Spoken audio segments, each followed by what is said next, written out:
about getting unstuck from grief so you can start living life again.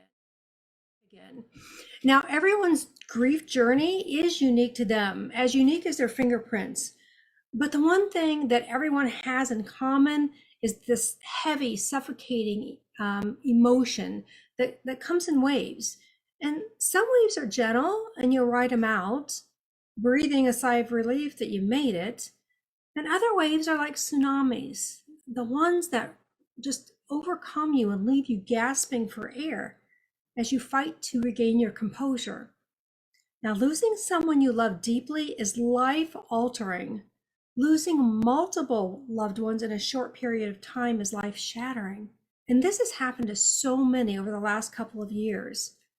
You no sooner catch your breath, and then another bigger wave overcomes you. And once you do catch your breath, you're left standing, asking yourself, how much more can I take? Life will never be the same. I mean, how could it? The life that you once knew as normal will never be the same way again. It has forever changed. And you're left standing in this aftermath of an emotional disaster while everyone else gets back to their normal routine, their normal lives, because life goes on, right? Once you regain a little sense of composure, you find yourself numb, not knowing how to go on, but knowing that you must. And your mind automatically goes to all the things you have to do now, picking up the pieces, the remnants of a life that you once knew. And your mind quickly reviews the details of what happened, replaying them, trying to make sense of everything.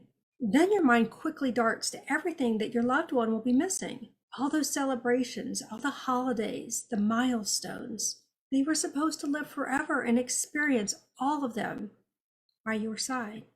And you put on a brave face, smiling to hide the wave of tears right underneath the surface. And you choke them down as you navigate your new way of life without your loved one.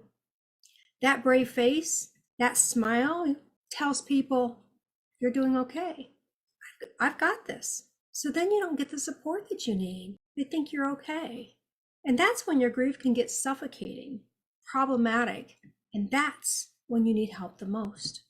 Everything I described here is normal grief and something that you have to move through in your own time and on your own terms.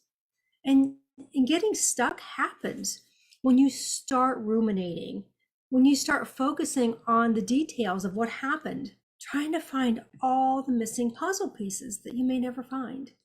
And that leads to denial, lack of acceptance. And you may stuff your feelings by becoming a workaholic, self-medicating, keeping so busy or so numbed up you don't have time to think until you are alone with your thoughts, late at night, in the quietness of your surroundings.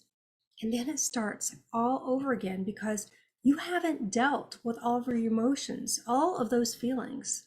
And there's several things you must do in order to get unstuck, to move forward so you can start living life again.